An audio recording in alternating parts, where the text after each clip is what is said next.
11 मार्च 2011 वो तारीख है जब जापान में एक बहुत खतरनाक भूकंप आया था और इस भूकंप की वजह से समंदर में सुनामी आ गया।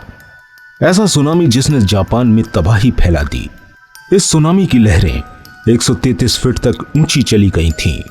लेकिन आज की इस वीडियो में हम आपको सुनामी के बारे में नहीं बताएंगे।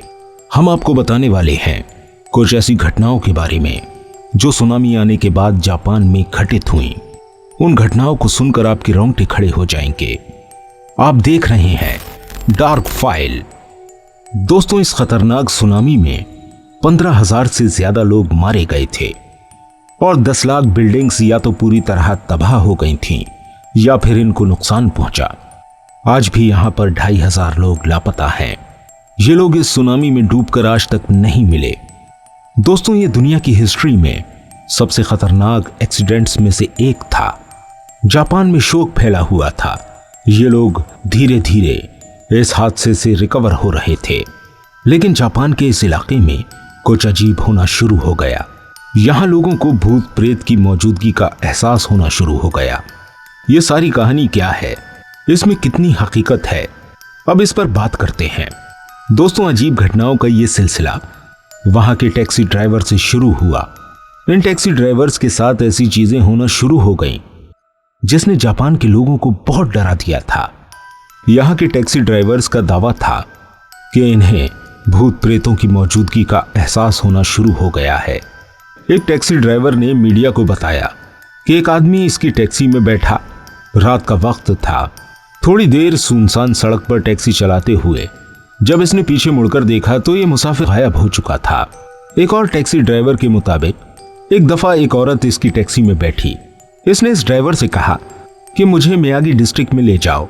अजीब बात यह थी कि यह जगह सुनामी की वजह से बिल्कुल तबाह हो गई थी। ड्राइवर ने उससे कहा कि उस जगह तो कुछ भी मौजूद नहीं है और ये औरत भी उसी वक्त टैक्सी से गायब हो गई। जापान के इस इलाके में तकरीबन 100 से ज्यादा टैक्सी ड्राइवर से इंटरव्यू लिए गए और कई ड्राइवर्स के पास ऐसी ही कहानियां थीं। एक और टैक्सी ड्राइवर के मुताबिक एक बार एक मुसाफिर टैक्सी में बैठा जिसने बहुत गर्म कोट पहना हुआ था। यह ड्राइवर हैरान रह गया क्योंकि उस वक्त गर्मी का मौसम था और फिर इसके साथ भी यही हुआ। थोड़ी देर बाद इस सवारी का टैक्सी में नामो निशान नहीं था। दोस्तों, ये कहानियां तब मशहूर होना शुरू हुई जब 2016 में एक जापानी स्टूडेंट ने इन कहानियों पर एक आर्टिकल लिखा और फिर मीडिया में ये कहानियां मशहूर होती चली गईं। आपको अखबारों में और इंटरनेट पर ऐसे कई लोगों के इंटरव्यू मिल जाएंगे।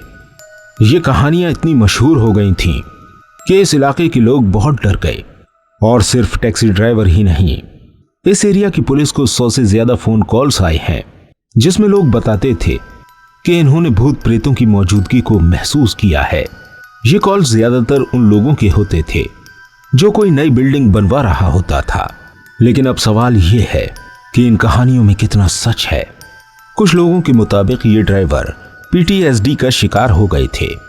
पीटीएसडी एक ऐसी कंडीशन होती है जिसमें इंसान किसी भयानक या शॉकिंग हादसे से गुजरा हो और वो हादसा इसके दिमाग पर बाद में भी असर करता रहे। सन 2011 में यहां आने वाले सुनामी और इससे होने वाली तबाही ने लोगों को सदमे और खौफ में डाल दिया था।